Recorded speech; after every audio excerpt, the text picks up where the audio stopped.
Meet The Lot, native token of Lukki Exchange and the most potential tool for investing this year. Trade now on P2B, B2B and Lukki.io. So I want to set expectations. His bar is up here, my bar is not. So I want to make sure you're prepared. So we're going to talk about blockchain. When you hear that, what's the first thing you think about? Bitcoin. So cryptocurrency.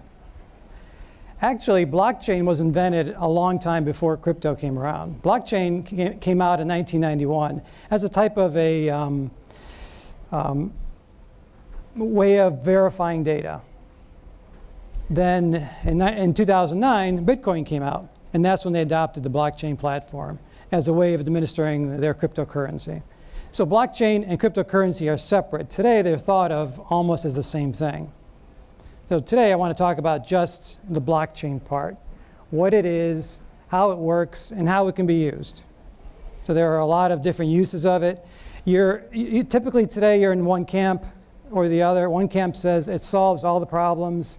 The other camp says, I don't know what to do with it. So we're all trying to figure out how this works, how it can help us. So has anybody ever done this? It's climbed up on a chair or a small table and fell back. Is that why you wanted us to move forward? Yes, we're going to do this. No, we're not. So for this to work, you get up on a table, you get up on a platform, you fall back, somebody catches you, hopefully. What has to exist for this to work, for you not to crack your head on the floor? What do you have to have? Right. So you need trust. Blockchain is all about creating trust between two parties in a transaction. That's the whole point of blockchain, creating that trust in a new way. So if we think about some examples of that, let's say you want to buy a car. So you find a car you want to buy, that classic Ferrari you've been looking for is finally available. So you go to look at it. How do you know that the guy selling the car actually owns it? How does he know that you have the money to buy it? So today, how does that work? If you want to know that he owns it, you need to see the title. The administrator of that title is the Bureau of Motor Vehicles. If he wants to know that you have the money to buy it, he needs to see your bank account, whether you have the money or whether you have the financing lined up. In the world of blockchain, all that data can exist on a blockchain, and you can say to the seller, yes, I have that money. You don't have to tell them how much money you have. It can just show that, yes, I have enough to buy this car. And you can look on the blockchain and say, is he the owner of the car? He can share that information with you. Or he can share the history of that car. It's all determined by what you have ability to see, what the person wants you to see. So let's look at the sale of a house. You want to buy a house, you have some of the same concerns.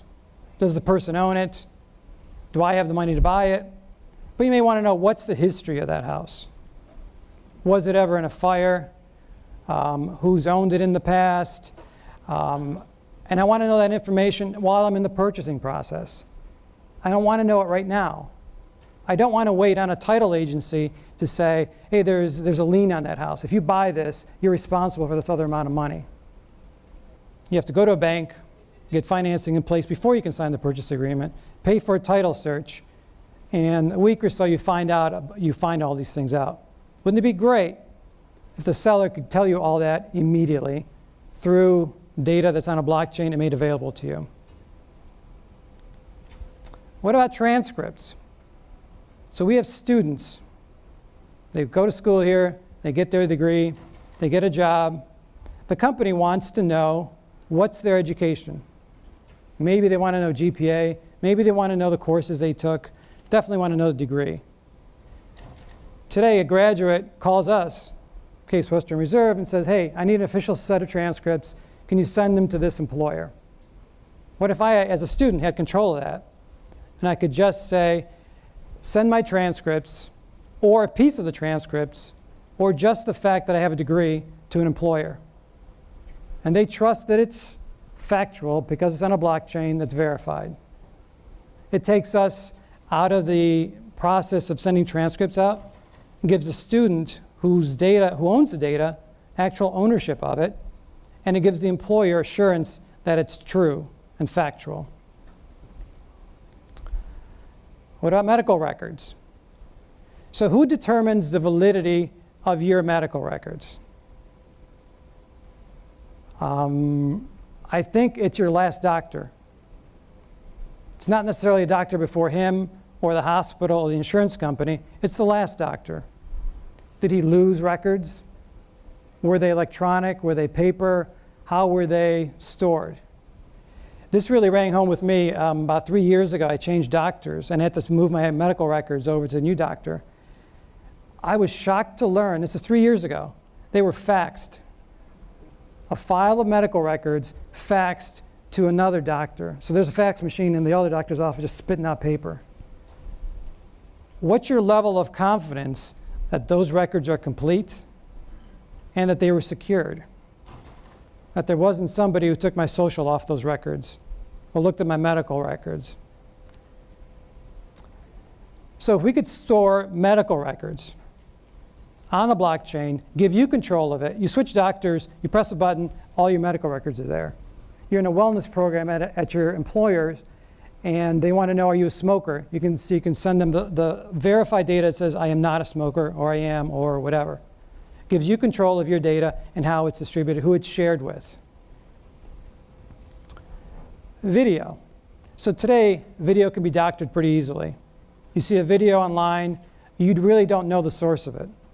It can be on somebody's site, but do you really know who created that video? Has it been doctored? Videos can be placed on a blockchain. Their authenticity can be verified. All great uses of the blockchain of creating trust between two parties. They can trust that the data that represents these transactions is accurate, is verified, and has not been doctored. So let's look at a block. And there's a block. So a block in a blockchain contains certain pieces of information. 3 pieces. So the first piece is a hash. So think of that as a fingerprint. It identifies that block. Typically 64 characters, numbers, letters, all that stuff. It identifies that block uniquely. A database, it can be anything that can be digitized is included on that block. And then it contains a hash, which is another fingerprint, to the prior block. That's what connects blocks together. So if you have that hash, it connects the chain to a prior block. And that is the foundation of a blockchain. This data is immutable. It's a big word that means it can't be deleted and it's permanent. So once it is on the blockchain, you know that it is accurate, it can't be changed, it hasn't been doctored, it hasn't been hacked. So let's look at another example of a house. So typically, you'd want to know the history of a house, the sales history, who bought it, when was it bought, things like that. So let's look at the first block in the chain. First block, what's the first piece of information it needs? A hash, right?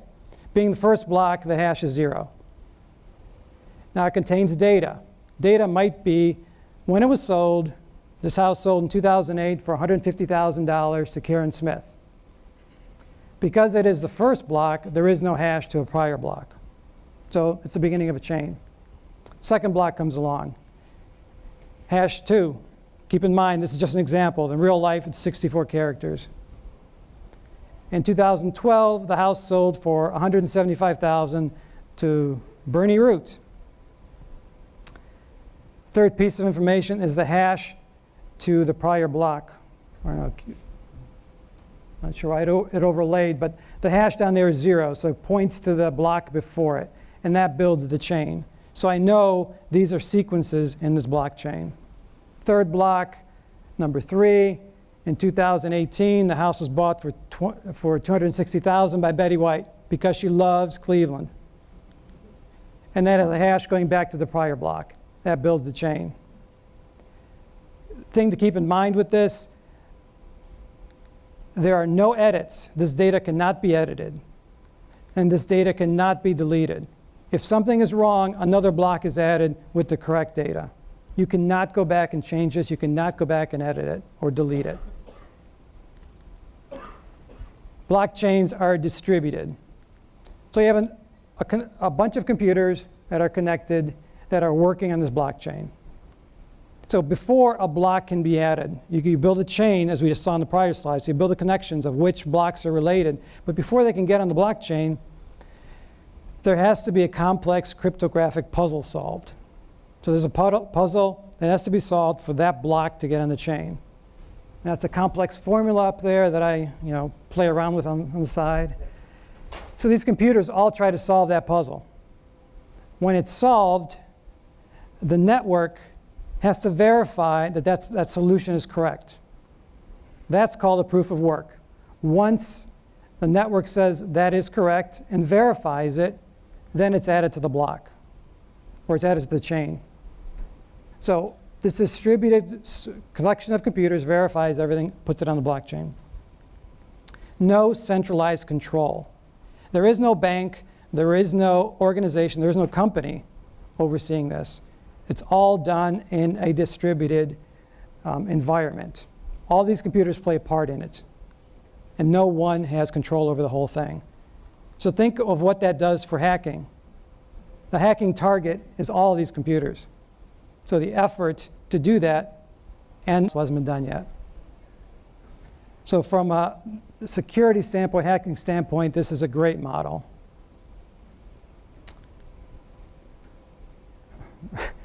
If it's distributed, that also means there are no intermediaries, no lawyers. Think about that. Think about the contracts that lawyers administer. Think of the functions that lawyers serve. They build trust between two parties. It could be a contract, it could be whatever. They're in the middle of that. Title agencies, banks, any organization that builds trust between two parties is now going to be disrupted.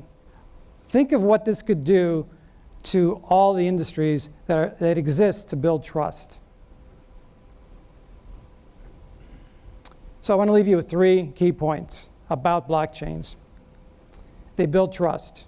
That's why they exist. Two parties come together. They have to believe in what each other is saying, and you can do that with a distributed blockchain. The data is immutable. Once it's there, it cannot be changed, cannot be appended to. And it's distributed. There is no central target for a hacker. There is no one organization that controls the data. It's verified by the whole distributed network. And that's what maintains its verifiable information. That's a quick overview. Thank you very much. My time is up. Thank you.